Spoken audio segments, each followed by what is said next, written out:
Bonjour à tous et bienvenue sur cette troisième vidéo Prof Express concernant le réchauffement climatique. Après avoir vu dans des précédents articles les causes et les conséquences du réchauffement sur l'humanité, il est grand temps de s'intéresser aux solutions possibles. Donc je vous rappelle que le principal facteur à son origine est le dioxyde de carbone rejeté par l'homme et par la combustion des énergies fossiles de type charbon, pétrole et gaz. Il faut donc s'attaquer au problème du taux de dioxyde de carbone dans l'air. On peut donc d'ores et déjà imaginer deux possibilités. D'une part, diminuer nos rejets de dioxyde de carbone, mais aussi, pourquoi pas, d'autre part, essayer de retirer le dioxyde de carbone déjà présent dans l'atmosphère en excédent. C'est l'objectif que se sont fixés certains industriels en Suisse qui ont inauguré récemment la première usine de filtration de l'air ayant pour objectif de retirer ce CO2. D'autres possibilités existent au niveau des industries préexistantes, puisque de nombreuses centrales à charbon, par exemple, s'équipent aujourd'hui de dispositifs permettant d'éviter le rejet du CO2 dans l'air. Quelle que soit la technologie utilisée, il est intéressant de penser que l'on puisse réinjecter ce dioxyde de carbone, le piéger dans le sous-sol profond, à l'endroit même où nous avions puisé pétrole et gaz naturel. Retirer le CO2 de l'atmosphère peut se faire grâce aux végétaux chlorophylliens qui le font naturellement par la photosynthèse. Il faut donc au niveau des continents, bien évidemment réduire la déforestation, ce qui ne ferait pas de mal à la biodiversité et aux écosystèmes, mais aussi développer les espaces forestiers, ruraux évidemment, mais pourquoi pas aussi en ville avec des parcs ou voire des bâtiments végétalisés plus importants. Les continents ne sont pas les seuls à fixer le dioxyde de carbone grâce à leurs végétaux. Il y a aussi, et même probablement de façon plus importante, les océans grâce au phytoplancton. Ce phytoplancton, il s'agit de micro-organismes unicellulaires chlorophylliens qui font la photosynthèse et qui constituent un puissant outil de captage de dioxyde de carbone. Certains scientifiques pensent donc à essayer de fertiliser les océans, notamment en fer, pour favoriser l'activité phytoplanctonique et donc piéger un maximum de dioxyde de carbone, notamment sous forme de sédiments calcaires. Je vous renvoie à l'article. Alors c'est un moyen intéressant sur le papier, mais qui dans la pratique est extrêmement compliqué à mettre en œuvre. Quelles sont les doses de fertilisants à apporter? Si il y a trop de fertilisants, le boom phytoplanctonique serait trop important et conduirait à un déficit de CO2 dans l'air et peut-être à un refroidissement. Quelles seront les conséquences sur les autres écosystèmes? Donc autant de questions à se poser avant de mettre en pratique ce type d'activité. Il faut donc aussi privilégier la diminution des rejets de CO2 de l'homme. Pour cela, il faut, on l'a dit, limiter l'utilisation des énergies fossiles. Première chose, il faut donc diminuer nos besoins, c'est-à-dire économiser les ressources dont on dispose.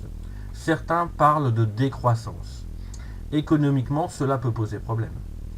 Pour diminuer nos besoins, par exemple en chauffage, une des premières choses à faire, c'est d'isoler les bâtiments.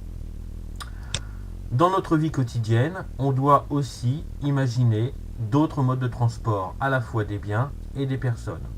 Quand je dis imaginer d'autres modes de transport, en réalité, c'est plutôt revenir vers d'autres anciens modes de transport, privilégier par exemple les voies ferroviaires qui fonctionnent à l'électricité, redonner aux fleuves la capacité de transporter nos marchandises, par des péniches par exemple.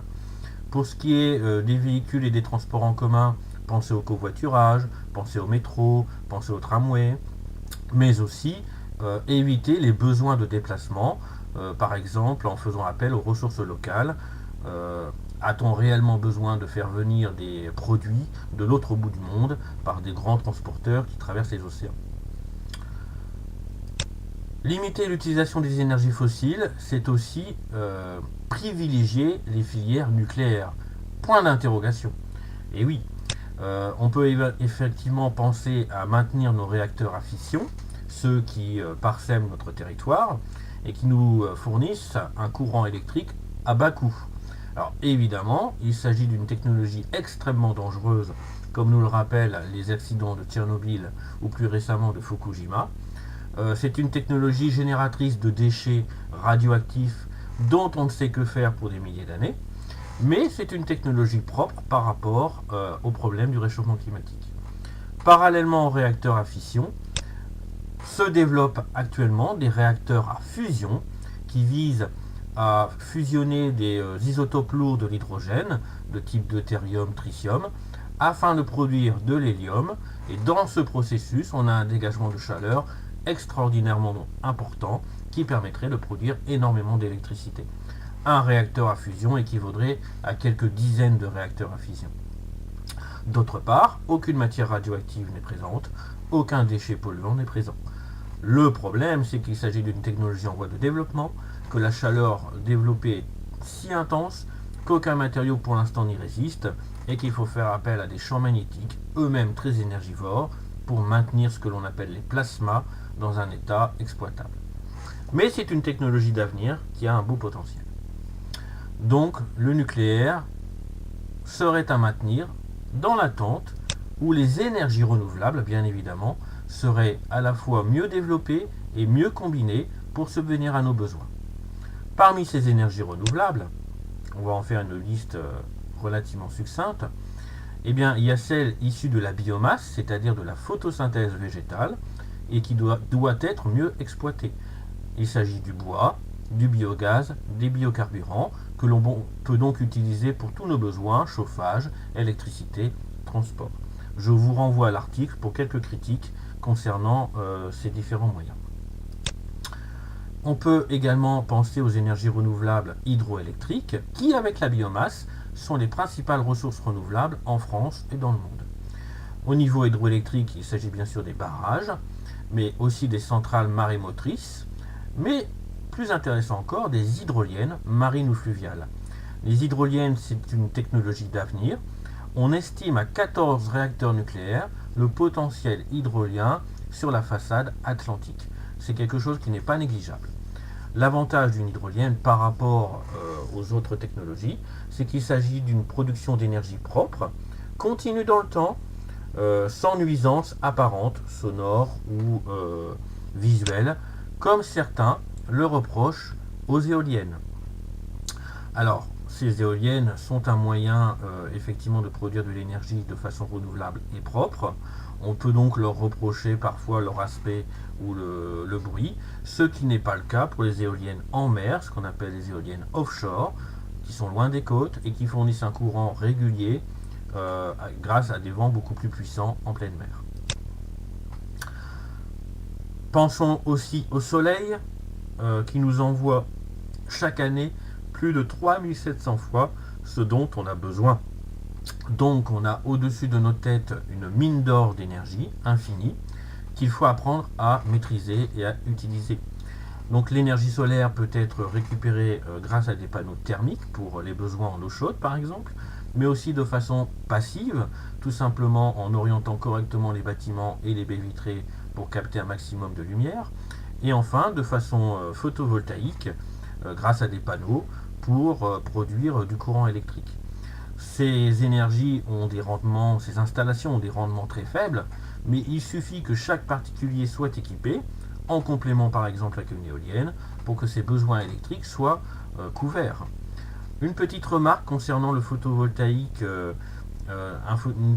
beaucoup plus développé grâce à des centrales solaires, notamment dans le Maghreb, en Espagne, en Californie, qui sont de véritables usines de production d'électricité à grande échelle et qui utilisent différentes techniques très intéressantes, notamment à base de miroirs. Imaginez un monde où le Maghreb soit fournisseur d'électricité solaire pour les pays du sud de l'Europe. Ça serait très intéressant économiquement pour ces pays. Dernier petit point, donc les énergies d'origine géothermique. Il s'agit ici de récupérer l'énergie du sous-sol, extrêmement abondante. Donc deux grandes catégories d'utilisation se dégagent. Les énergies à basse et moyenne intensité, qui permettent de chauffer par exemple soit des habitations, soit des quartiers. Et la géothermie à haute ou très haute énergie, qui là sert à fabriquer de l'électricité. Les premières sont adaptables dans de très nombreuses régions à partir du moment où des nappes phréatiques sont présentes.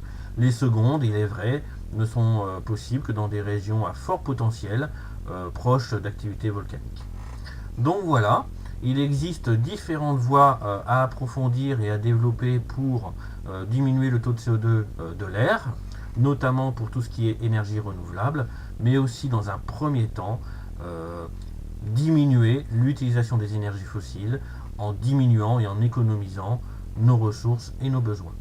Donc je vous donne rendez-vous éventuellement sous la forme de requêtes sur le site de ProfExpress si vous souhaitez poser des questions sur l'une ou l'autre de ces parties ou si certains éléments ne vous ont pas paru très clairs.